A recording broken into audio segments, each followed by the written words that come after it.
नमस्कार दोस्तों, स्वागत है आपका हमारे इस चैनल द साहित्य नाव पर।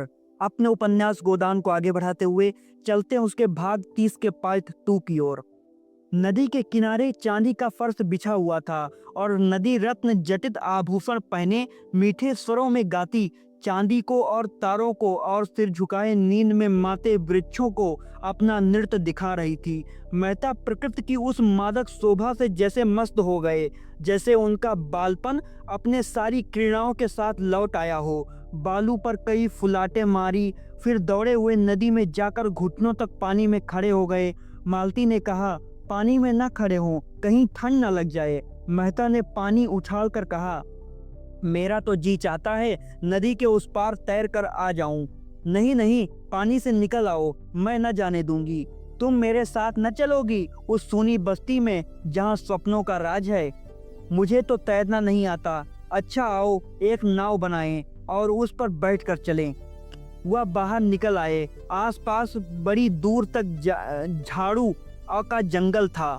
मेहता ने जेब से चाकू निकाला और बहुत सी टहनियां काट कर जमा की। कगार पर सरपत के जूते खड़े थे। ऊपर चढ़कर सरपत का एक गट्ठा काट लाए और वही बालू के फर्श पर बैठकर सरपत की रस्सी बटने लगे। ऐसे प्रसन्न थे मानो स्वर्णारोहण की तैयारी कर रहे हों। कई बार उंगलियां चिर गईं, खून निकला। मालती बिगड़ रही थी, बार बार गांव लौट चलने के लिए आग्रह कर रही थी, पर उन्हें कोई परवाह न थी। वही बालकों का सा उल्लास था, वही अल्हड़पन, वही हठ। दर्शन और विज्ञान सभी इस प्रवाह में बह गए थे। रस्सी तैयार हो गई। झाऊ का बड़ा सा तख्ता बन गया। टहनियां दोनों सिरों पर रस्सी पे जोड़ दी गई थी। उसके छिद्रों में छाऊं की टहनियां भर दी गई, जिसमें पानी ऊपर न आए। नौका तैयार हो गई। रात और भी स्वप्निल हो गई थी। मेहता ने नौका को पानी में डालकर मालती का हाथ पकड़कर कहा, आओ बैठो। मालती ने संसक्त होकर कहा, 2 आदमियों का बोझ संभाल लेगी? मेहता ने दार्शनिक मुस्कान के साथ कहा, जिस तरी पर बैठे हम लोग जीवन यात्रा कर रहे हैं वह तो इससे कहीं निस्वार है। मालती, क्या डर रही हो? डर किस बात का, जब तुम साथ हो। सच कहती हो, अब तक मैंने बगैर किसी की सहायता के बाधाओं को जीता है। अब तो तुम्हारे संग हूँ। दोनों उस झाऊ के तख्ते पर बैठे और मेहता ने झाऊ को एक डंडे से ही उसे खेना शुरू किया। तख्ता डगमगाता हुआ पानी में चला। मालती के मन को इस तख्ते से हटाने के लिए पूछा, तुम हो हमेशा शहरों में रहे, गांव के जीवन का तुम्हें कैसे अभ्यास हो गया? मैं तो ऐसा तख्ता कभी न बना सकती। मेहता ने उसे अनुरक्त नेत्रों से देखकर कहा, शायद यह मेरे पिछले जन्म का संस्कार है। प्रकृति ने स्पर्श होते ही जैसे मुझ में नया जीवन सा आ जाता है। नस नस में स्फूर्ति दौड़ने लगती है। एक एक पंछी, एक एक पशु जैसे मुझे आनंद का निमंत्रण देता हुआ जान पड़ता है, मानो भूले हुए सुखों की याद दिला रहे हो। यह आनंद मुझे और कहीं नहीं मिलता मालती। संगीत के रुलाने वाले स्वरों में नहीं, दर्शन की ऊंची उड़ानों में भी नहीं। जैसे ये सब मेरे अपने सगे हों। प्रकृति के बीच आकर मैं जैसे अपने आप को पा जाता हूँ, जैसे पंछी अपने घोंसले में आ जाए। तख्ता डगमगाता हुआ कभी तिरछा, कभी सीधा, कभी चक्कर खाता हुआ चला जा रहा था। सासा मालती ने कातर कंठ से पूछा, और मैं तुम्हारे जीवन में कभी नहीं आती? मेहता ने उसका हाथ पकड़कर कहा, आती हो, बार बार आती हो, सुगंध की एक झोंके की तरह, कल्पना की एक छाया की तरह, और फिर अदृश्य हो जाती हो। दौड़ता हूँ कि तुम्हें करपास में बांध लूं, पर हाथ खुले रह जाते हैं और तुम गायब हो जाती हो। मालती ने उन्माद की दशा में कहा, लेकिन तुमने इसका कारण भी सोचा, समझना चाहा? हाँ मालती, बहुत सोचा, बार बार सोचा। तो क्या मालूम हुआ?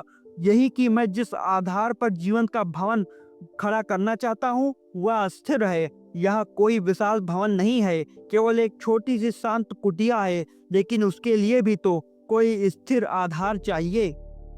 मालती ने अपना हाथ छुड़ाकर जैसे मान करते हुए कहा, यह झूठा आक्षेप है। तुमने सदैव मुझे परीक्षा की आंखों से देखा, कभी प्रेम की आंखों से नहीं।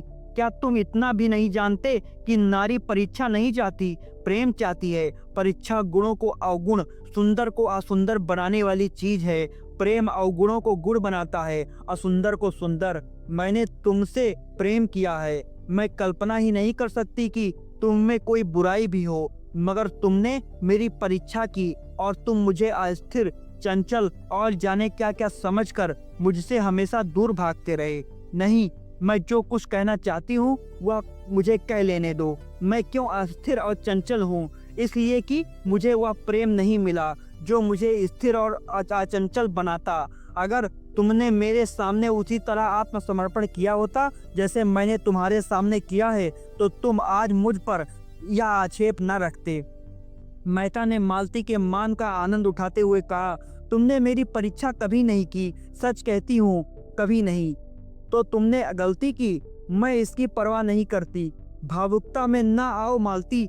प्रेम देने के पहले हम सब परीक्षा करते हैं और तुमने की, चाहे अप्रत्यक्ष रूप से ही क्यों हो। मैं आज तुमसे स्पष्ट कहता हूँ कि पहले मैंने तुम्हें उसी तरह देखा जैसे रोज की हजारों देवियों को देखा करता था, केवल विनोद के भाव से। अगर मैं गलती नहीं करता तो तुमने मुझे मनोरंजन के लिए एक नया खिलौना समझा। मालती ने टोका, गलत कहते हो, मैं कभी तुम्हें इस नजर से नहीं देखा। मैंने पहले ही दिन तुम्हें अपना देव बनाकर अपने हृदय में। मेहता बात काट कर बोले, फिर वही भावुकता। मुझे ऐसे महत्व के विषय में भावुकता पसंद नहीं। अगर तुमने पहले ही दिन से मुझे इस कृपा के योग्य समझा तो इसका यही कारण हो सकता है कि मैं रूप भरने में तुमसे ज्यादा कुशल हूँ। वरना जहाँ तक मैंने नारियों का स्वभाव देखा है, वह प्रेम के विषय में काफी छानबीन करती हैं। पहले भी तो स्वयंवर से पुरुषों की परीक्षा होती थी, वह मनोवृत्ति अब भी मौजूद है, चाहे उसका रूप कुछ बदल गया हो। मैंने तब से बराबर यही कोशिश की है कि अपने को संपूर्ण रूप से तुम्हारे सामने रख दूं और उसके साथ ही तुम्हारी आत्मा तक भी पहुंच जाऊं। और मैं ज्यों-ज्यों तुम्हारे अंतःस्थल की गहराई में उतरा हूं, मुझे रत्न ही मिले हैं। मैं विनोद के लिए आया और आज उपासक बना हुआ हूँ। तुमने मेरे भीतर क्या पाया यह मुझे मालूम नहीं। नदी का दूसरा किनारा आ गया। दोनों उतरकर उसी बालू के फर्श पर जा बैठे और मेहता फिर उसी प्रवाह में बोले, और आज मैं यहाँ वही पूछने के लिए तुम्हें लाया हूँ। मालती ने कांपते हुए स्वर में कहा, क्या अभी तुम्हें मुझसे यह पूछने की जरूरत बाकी है? हाँ, इसलिए कि मैं आज तुम्हें अपना वह रूप दिखाऊंगा जो शायद अभी तक तुमने नहीं देखा और जिसे मैंने भी छिपाया है। अच्छा, मान लो मैं तुमसे विवाह करके कल तुमसे बेवफाई करूं तो तुम मुझे क्या सजा दोगी? मालती ने उनकी ओर चकित होकर देखा। इसका आशय उनकी समझ में ना आया। ऐसा प्रश्न क्यों करते हो? मेरे लिए यह बड़े महत्व की बात है। मैं इसकी संभावना नहीं समझती। संसार में जो कुछ भी असंभव नहीं है, बड़े से बड़ा महात्मा भी एक क्षण में पतित हो सकता है। मैं उसका कारण खोजूंगी और उसे दूर करूंगी। मान लो मेरी आदत न छूटे, फिर मैं नहीं कह सकती क्या करूंगी। शायद विष खाकर सो जाऊं। लेकिन यदि तुम मुझसे ही प्रश्न करो और तो मैं उसका जवाब दूंगा। मालती ने संशय होकर पूछा, बतलाओ। मेहता ने दृढ़ता के साथ कहा, मैं पहले तुम्हारा प्रणाम कर दूंगा, फिर अपना। मालती ने जोर से कहा मारा और सिर से पांव तक सिहर उठी। उसकी हंसी केवल उसकी सिहरन को छिपाने का आवरण थी। मेहता ने पूछा, तुम हंसी क्यों? इसलिए कि तुम ऐसे हिंसावादी नहीं जान पड़ते। नहीं मालती, इस विषय में मैं पूरा पशु हूँ और उस पर लज्जित होने का कोई कारण नहीं देखता। आध्यात्मिक प्रेम और त्यागमय प्रेम और निस्वार्थ प्रेम जिसमें आदमी अपने को मिटाकर केवल प्रेमिका के लिए जीता है, उसके आनंद से आनंदित तो होता है और उसके चरणों पर अपना आत्मसमर्पण कर देता है, ये मेरे लिए निरर्थक शब्द हैं। मैंने पुस्तकों में ऐसी प्रेम कथाएं पढ़ी हैं जहाँ प्रेमी ने प्रेमिका के नए प्रेमियों के लिए अपनी जान दे दी है, मगर उस भावना को मैं श्रद्धा कह सकता हूँ, सेवा कह सकता हूँ, प्रेम कभी नहीं। प्रेम सीधी साधी गऊ नहीं, खूंखार शेर है जो अपने शिकार पर किसी की आंख भी नहीं पड़ने देता। मालती ने उनकी आंखों में आंखें डालकर कहा, अगर प्रेम खूंखार शेर है तो मैं उससे दूर ही रहूंगी। मैंने तो उसे गाय ही समझ रखा था।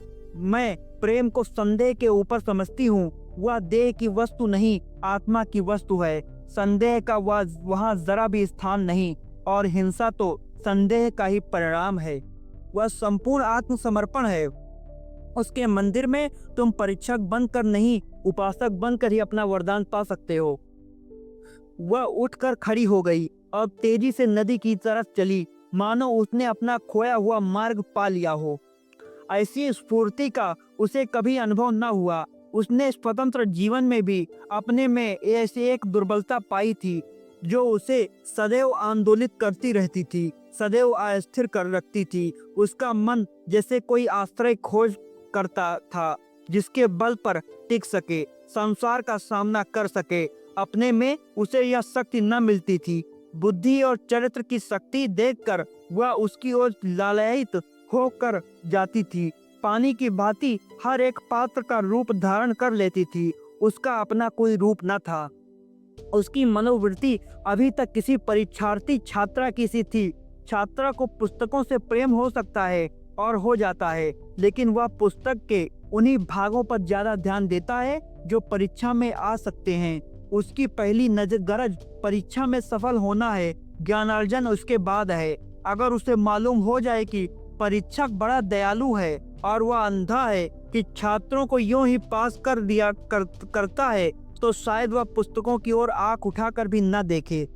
मालती जो कुछ करती थी मेहता को प्रसन्न करने के लिए। उसका मतलब था मेहता का प्रेम और विश्वास प्राप्त करना, उसके मनोराज्य की रानी बन जाना, लेकिन उसी छात्रा की तरह अपनी योग्यता का विश्वास जमा कर।